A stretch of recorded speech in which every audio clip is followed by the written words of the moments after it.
Assalomu alaykum aziz yurtdoshlar. Men bir ko'chmas mulkni tanishtiramiz, xudo xolasa. Urganch shahrimizning dik markazida joylashgan bo'ladi. Domimiz 4 qavatli, 3-qavatida bo'ladi, yo'lning bo'yinda bo'ladi.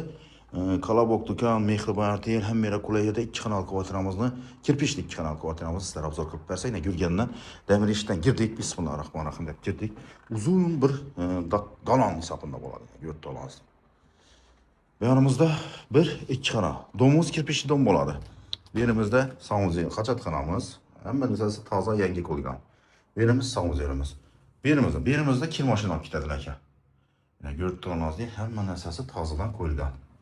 Aziz yurtdoshlar. Bu yerimizga kelsak, xudo xolasa, bu yerimiz spalnisi bo'ladi.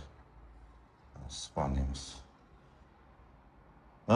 Devorlarimiz oboy, eshiklarimiz ham hozirgi zamonaviy eshiklardan, trenddagi eshiklardan bo'ladi. Hozirgi oppoq svetli eshiklardan qo'yilgan. Bu yerimiz mehmonxonasi bo'ladi. Mehmonxonamizda oryan tarafidan zakrytый 6 metrlik balkonni sho'rak ko'chirib, bu yerni bir xona qilib spalni qilib qo'ydilar. Xolos hozlab, kladopka qilib berasizlar. Lustralarimiz turibdi. Bu yerlarimiz mehmonxona ajoyibgina bo'lib, remontdan chiqib turibdi.